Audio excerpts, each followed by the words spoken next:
Welcome back. With us now is Bill Jones of the Jones Law Firm. We are talking about post-divorce litigation. Bill, I guess now what we've got left to talk about is really the contempt petitions, when you go into court and you've got to enforce what those decrees say or the parenting plans say because you can't talk sense into your former spouse. We probably see more contempt petitions, or as many contempt petitions, than we do anything else in our office. There should be in your divorce papers a line that says, if either party has to go to court and enforce this agreement, they shall be awarded a reasonable attorney fee. That really has some teeth, and it's really great for negotiating with your former spouse, because it says, if I've got to take you back to court because you're not doing what our divorce paper says, you're going to have to pay my attorney fees. And a lot of times that'll really get people to sit up and take notice. They're serious. I need to do right. And if it doesn't, then we take them to court. Mm-hmm. I explain it to my clients. If you remember when your parents would tell you to do something and you would just defiantly look them in the eye and say, I heard what you said very clearly, but I'm not going to do it. That generally got the strongest reaction from mom and dad. Mm-hmm. Well, if you think of a court in the same fashion, an order is a judge's way or a chancellor's way of saying, I'm ordering you to do this. And if you look at that order and say, I read it, understand it, I've signed off on the terms, I'm just not going to do it because I don't feel like it or because I'm spiteful or whatever. Mm-hmm. You want to tick off a court and a judge, that is the fastest way, in my opinion, to do it. In order to be successful on a petition for contempt, you got 3 hurdles that you've got to jump. You've got to show the court that there was an order, that the other party had the ability to comply with the order. And that word ability is important. And number 3, that they willfully failed to comply with that order. And if you can show those 3 things, then you're going to be successful. That ability to comply, the reason it's important is because let's say that in our divorce decree, I was ordered to refinance the house in my name and get it out of my wife's name. Mm-hmm. And I've made application to the bank. I've tried to refinance it. And we're seeing a lot of this because of the lending laws and the way that it's changing. So if I can't refinance the house, if I can't get my wife's name off of it, and then my wife files a petition for contempt against me, and I go to court and I can show the court, Your Honor, I'm trying. I'm making an effort. I have not willfully failed to comply with this court's order. I didn't have the ability to do it. At that point, I'm not in contempt of court. I haven't complied with the orders. I haven't done what the judge told me to do, but I'm not in contempt. So there are defenses to it, but it's definitely the largest area of the law that we see after the divorce is over is that post-divorce litigation, or those petitions for contempt.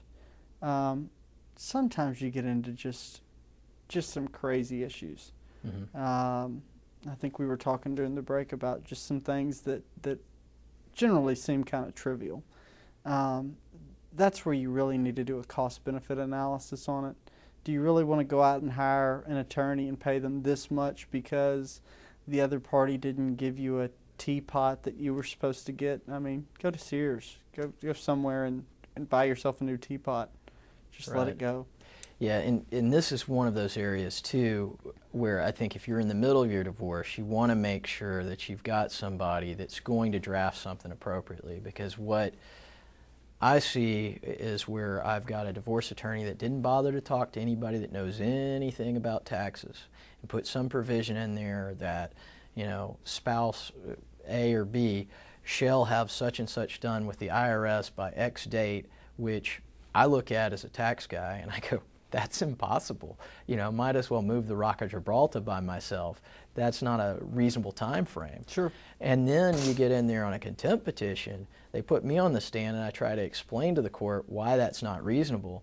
And the court doesn't talk tax, So it winds not many up, of us do, Vince.